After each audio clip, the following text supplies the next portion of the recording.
You don't know, and this is slightly critical here, just a brief historical sketch of the history of economic thought. Prior to Marx, two economists, two bourgeois economists, to use Marx's word, had a profound impact on the way we think about economics, i.e., the science of material wealth. Just a brief historical sketch.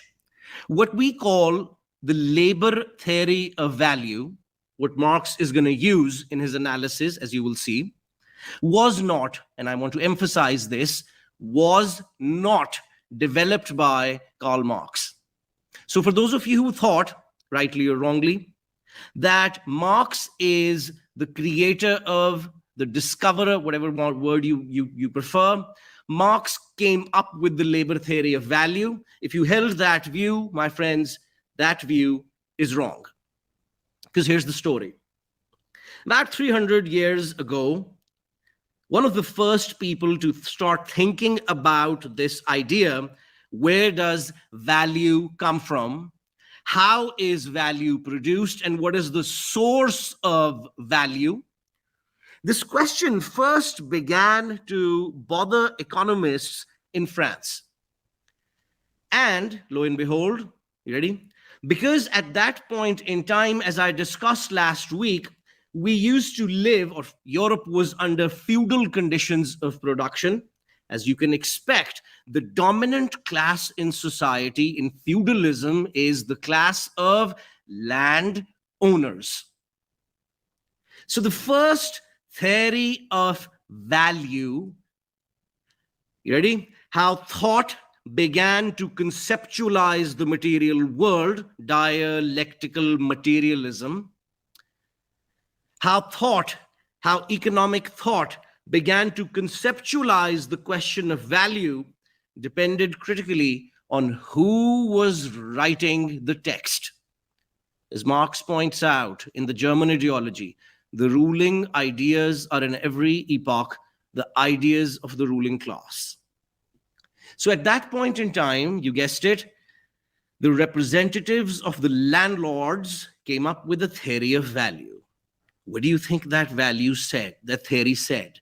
You ready? That theory told us that there is only one source of value, and that is agricultural land. That's right. Physiocracy, as it's called, is a school of thought in economics.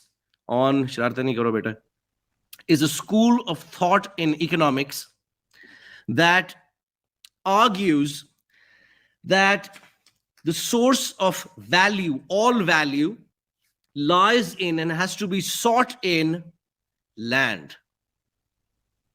Soon after, this school of thought, known as physiocracy, was replaced by the school of thought we today call mercantilism. Mercantilism. As you can see, the word mercantilism is derived from the word merchant. So you guessed it. All of those entrepreneurs, it's in quotes, from the East India Company. You've heard that name. You're from South Asia. One of the first multinational corporations in the world was a merchant company. What did it do? It bought silk in India and sold it in England.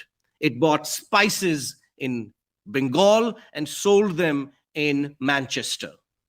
Merchant capitalism. Now let's look at this. What do you think was the source of value according to the mercantile capitalist? That's right. The merchant capitalist thought that the source of value lies in buying and selling things.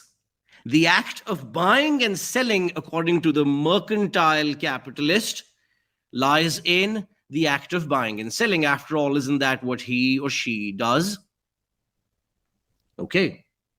Moreover, since we lived at this point in time in a world in which paper money did not exist, we lived at a time in which gold or silver metals represented the form of money at the time. So people thought, the mercantile economists, or what we're calling merchant capitalism later, What they thought is that the total wealth in the system, the total wealth of the economy, the world economy, is fixed.